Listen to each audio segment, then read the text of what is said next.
விஜய் சார்கிட்ட நான் சின்ன ஒரு வேண்டுகோள் தான். நான் ஒரு குடிமகனாக அவர்கிட்ட ஒரு வேண்டுகோள் வைக்கிறேன். தேர்தலில் வெற்றி தோல்வி சகஜம்.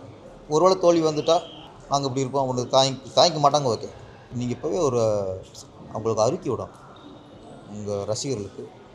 ஐஸ்வரி கே கணேஷ் வழங்கும் விக்னேஷ் ராஜா இயக்கத்தில் தனுஷ் நடிக்கும் கர ஏப்ரல் 30 முதல் உலகமெங்கும் உங்கள் திரையரங்குகளில். JNN Institute of Engineering Chennai. Join CSE AINML, Cybersecurity MBA and more. TNEA Counseling Code 1126. உங்கள் சத்யாவில் குளு குளு ஏசி ஆஃபர். அனைவருக்கும் வணக்கம். இது கமாண்டோவின் லவ் ஸ்டோரி அப்படிங்கிற ஒரு படம் பார்த்தோம்.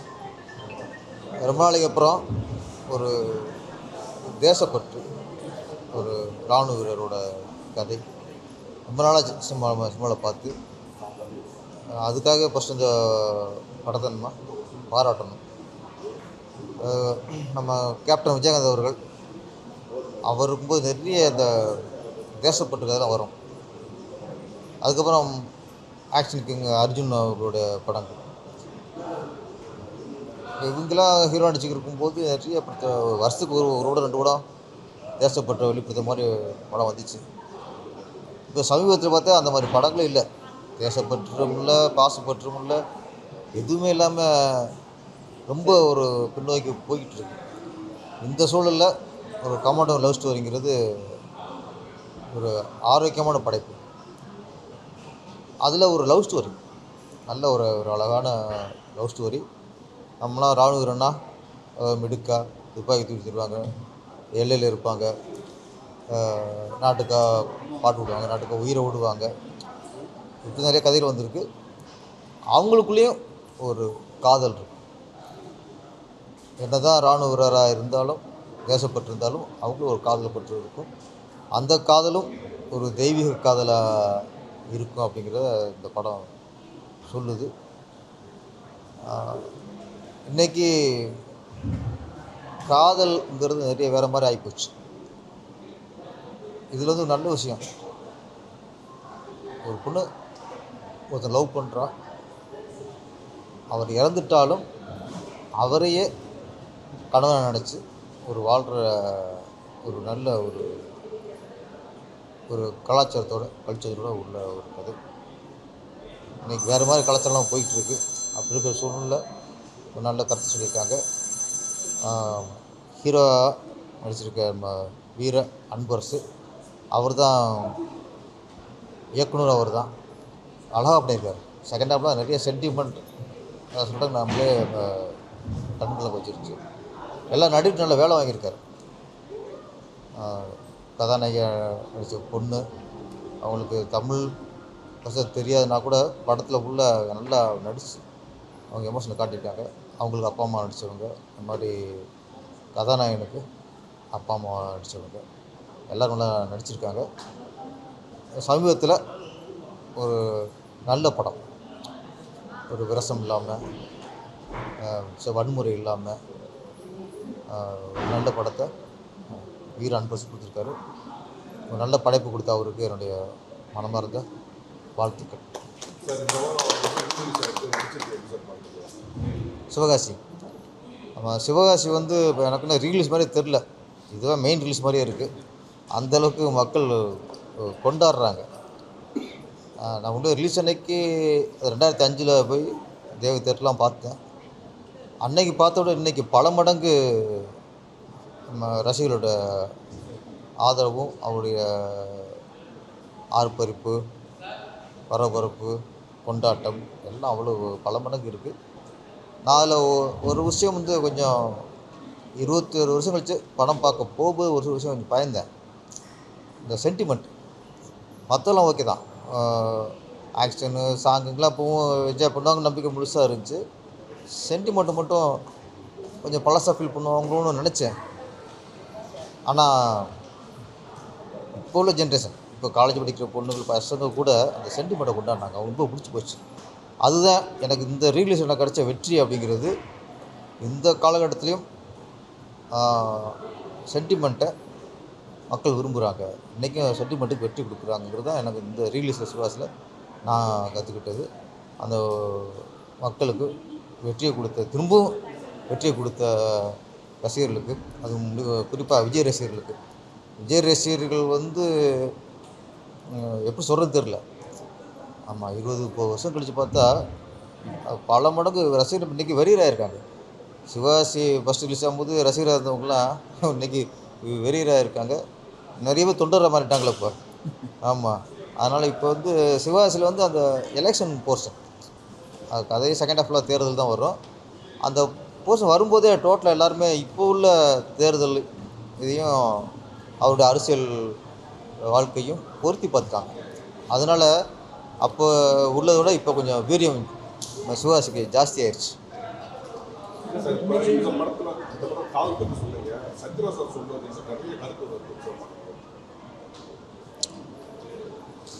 சத்யராஜ் சார் வந்து அவர் தனிப்பட்ட வாழ்க்கை எப்படின்னு வாழலாம், அதை நம்ம ஒன்றும் தடுக்க முடியாது. ஒரு மனுஷனுக்கு ஒரு கொள்கை இருக்கும்.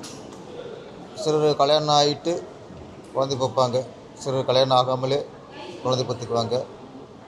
ஒரு வாழ்க்கை இருக்கும், அது தனிப்பட்ட வாழ்க்கை, அது எப்படின்னு வாழ்ந்துக்கலாம். ஆனால் பொது வழியில் சொல்லும்போது இப்போ பொறுப்பு தேவை.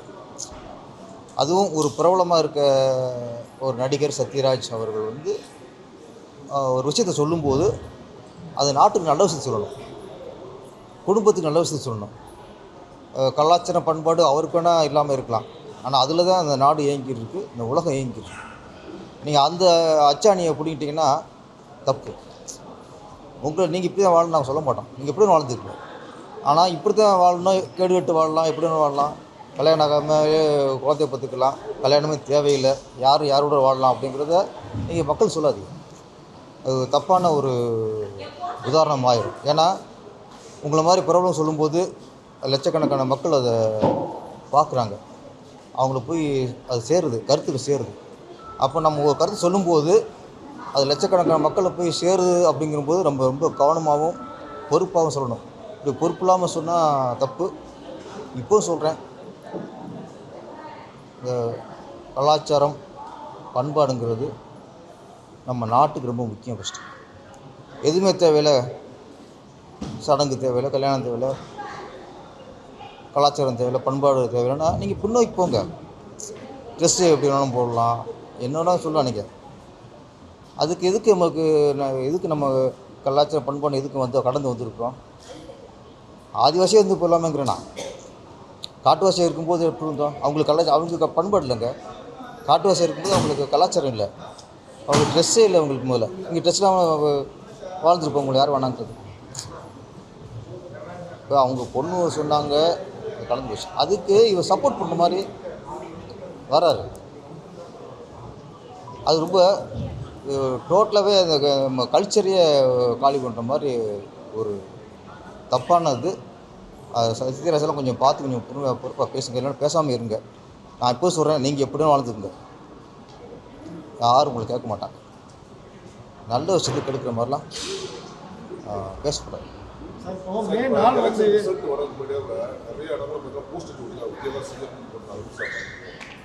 விஜய்க்கு தான் நம்பிக்கை தான் சார், நம்பிக்கை தான். திடீர் கல்லூர் பற்றி இல்லையா, நான் ஒன்று சொல்கிறேன். விஜய் சாரை பொறுத்த வரைக்கும் இதே இந்த வேல் இன்றைக்கி திருச்செந்தூர் போயிருக்காரு. எலெக்ஷன் முன்னாடி போயிருந்தால் எல்லோரும் ஓட்டுக்காக போயிருக்காரு, நடிக்கிறாரு அப்படின்னு சொல்லலாம். அவர் தேர்தல் முடிஞ்சு வச்சு எல்லோரும் ஓட்டு போட்டு முடிச்சாச்சு. இந்த நேரத்தில் அவர் ஒரு கோயிலுக்கு, அது முருகர் கோயில் போய் அங்கே கையில் வேலை வாங்குறது நடிப்பாகவே இருக்க வாய்ப்பே இல்லை. அதை நானும் சொன்னால், சிலருக்கு தேர்தல் டயத்தில் பக்தி வந்துடும், அப்போ கோயில் போவாங்க, அப்போ வேலெலாம் கையில் பிடிச்சி போஸ்ட் கொடுப்பாங்க. அது எப்போ? தேர்தலுக்கு முன்னாடி. தேர்தல் முடிஞ்சுன்னா இந்து சாமிகள்லாம் இழிவாக பேசுவாங்க, அசிங்கமாக பேசுவாங்க, கேவலமாக பேசுவாங்க. இந்து மதத்தை மட்டும் ஒதுக்கி வைப்பாங்க. அது சில ஆள்லாம் இருக்காங்க. அப்படி இருக்க பட்சத்தில் இன்றைக்கி விஜய் சாரை பாராட்டணும் சார். அவர் தேர்தலுக்கு முன்னாடி எப்படியோ, தேர்தலுக்கு அப்புறம் ஒரு இந்து கோயிலுக்கு போய் வேல் வாங்குறாரு, பூஜை பண்ணுறாரு. அப்படிங்கும்போது கண்டிப்பாக நடிப்பாக இருக்க வாய்ப்பே இல்லை. நடிப்பாக இருந்தால் அது எலெக்ஷன் முன்னாடி பண்ணியிருக்கணும். அதோட நான் விஜய் சார் நான் பாராட்டுறேன். நல்ல வேலை நீங்கள் தேர்தலுக்கு முன்னாடி போய் வேலை கையில் பிடிக்கல உங்களே ஒட்டுமொத்தம் நடிப்புட்டு இருப்பாங்க. ஒரு விஷயம் நான் நல்ல ஒரு ஆரோக்கியமான அரசியல்வாதியாக நான் விஜய் சாரை பார்க்குறேன் இப்போது. ஏன்னா இந்த மத சார்பின்மை அப்படின்னாங்களே 2 தான் சார்.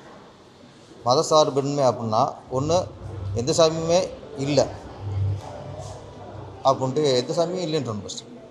இல்லைன்னா எல்லா மதத்தையும் ஒன்றா நினைக்கணும். நமக்கு அல்லாவும் ஒன்று, இயேசுவும் ஒன்று, இந்து கடவுள் சிவன், விஷ்ணு, பிரம்மா, சக்தி, முருகர் இதெல்லாம் ஒன்று. அப்போ மத சார்பின்மைங்கிறதுக்கு அர்த்தங்கிறது எல்லா மதத்தினரையும் ஒன்றா நினைக்கிறதா மத சார்பின்மை. இந்த மதம் எங்களுக்கு ஓகே, இந்த மதம் உங்களுக்கு ஓகே, இந்து மதம் மட்டும் எங்களுக்கு ஓகே இல்லை, அதில் மட்டும் மூட நம்பிக்கை இருக்கும். அல்லது நாங்கள் தீபாவளி வாழ்த்து சொல்ல மாட்டோம், பொங்கல் வாழ்த்து சொல்ல மாட்டோம், தமிழர் திருநாள் தமிழர் புத்தாண்டு வாழ்த்து நாங்கள் சொல்ல மாட்டோம். ஆனால் மற்ற மதத்துக்குலாம் எல்லா வாழ்த்தும் சொல்லுவோம். அப்படிங்கிறது மத சார்புன்னு சொல்கிற போலித்தனம்.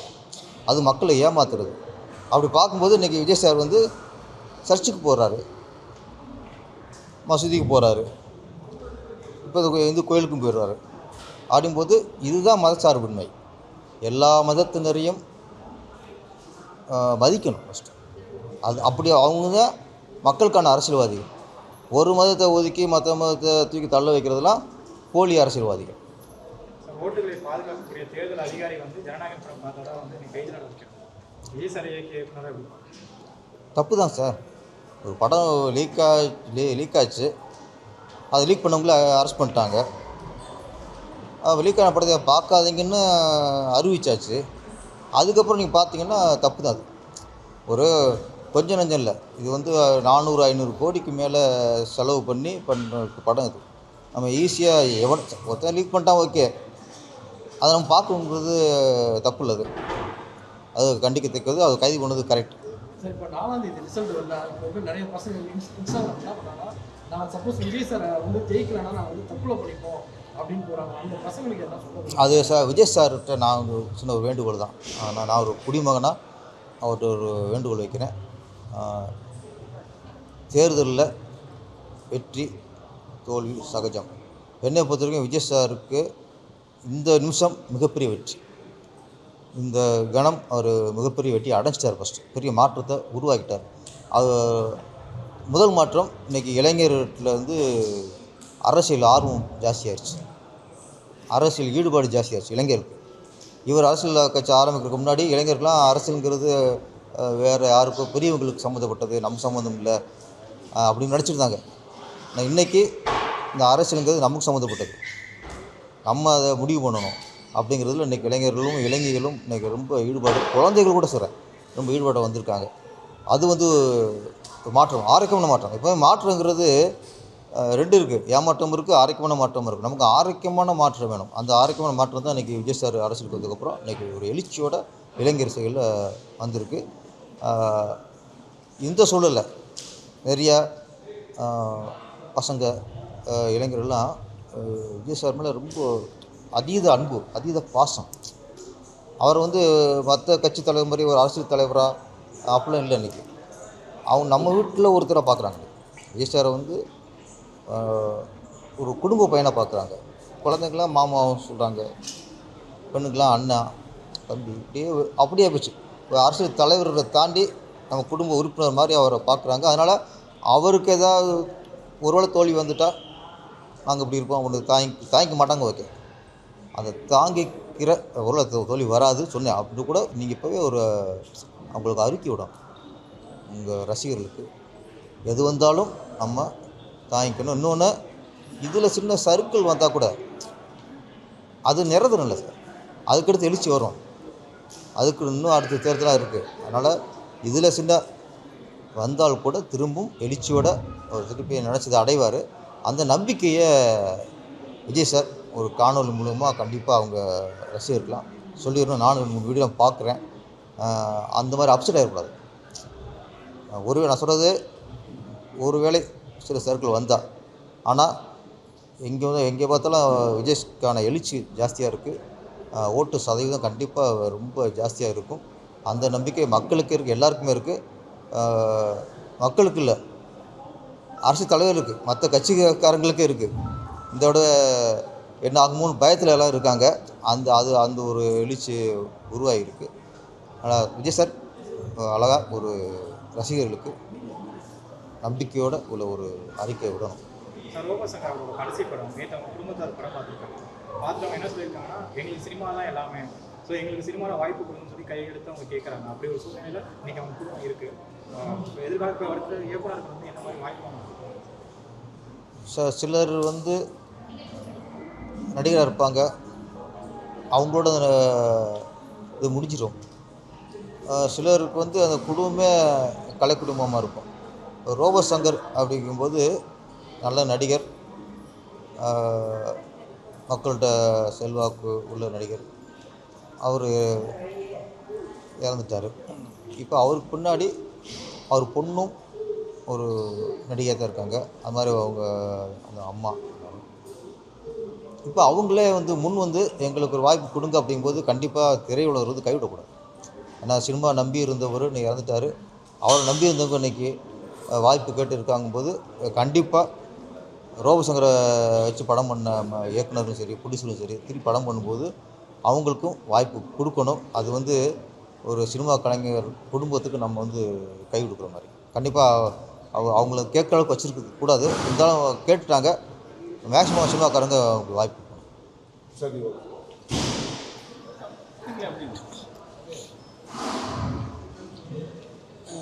கமாண்டோவின் லவ் ஸ்டோரி ரிலீஸ் ஆகி இன்றைக்கி 5வது நாளைக்கு நோக்கி போய்கிட்டு இருக்கு. மக்களோட ஆதரவு அப்படியே கொஞ்சம் கொஞ்சமாக பெருகிட்டு வருது. இது இன்னும் தொடரும்னு நினைக்கிறேன். ஒரு கமாண்டோவின் லவ் ஸ்டோரியோட தீவிரமான ஒரு காதல் கதையை சொல்லியிருக்கேன். மென்மையான காதல். ஒரு இதுக்கு மேலே ஒரு காதலை சொல்ல முடியுமான்னு எனக்கு தெரியல. ஒரு வித்தியாசமான காதல் கதையை கொடுத்துருக்கேன். சார் வந்து நடித்து கொடுத்துருக்காரு. உண்மையாலுமே அவருக்கு என்னோடய வாழ்த்துக்களை சொல்லிக்கிறேன். அவர் கொடுத்த சப்போர்ட்டுக்கு நன்றி தெரிவிச்சுக்கிறேன். அதே மாதிரி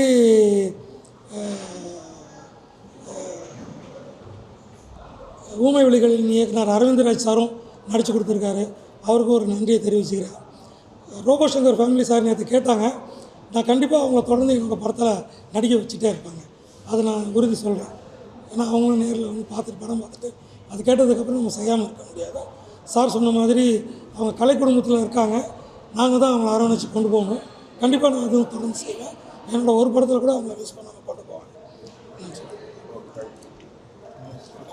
ஐஸ்வரி கே கணேஷ் வழங்கும் விக்னேஷ் ராஜா இயக்கத்தில் தனுஷ் நடிக்கும் கர ஏப்ரல் 30 முதல் உலகமெங்கும் உங்கள் திரையரங்குகளில். JNN Institute of Engineering Chennai. Join CSE AINML, Cybersecurity, MBA and more. TNEA Counseling Code 1126. உங்கள் சத்யாவில் குளு குளு ஏசி ஆஃபர்.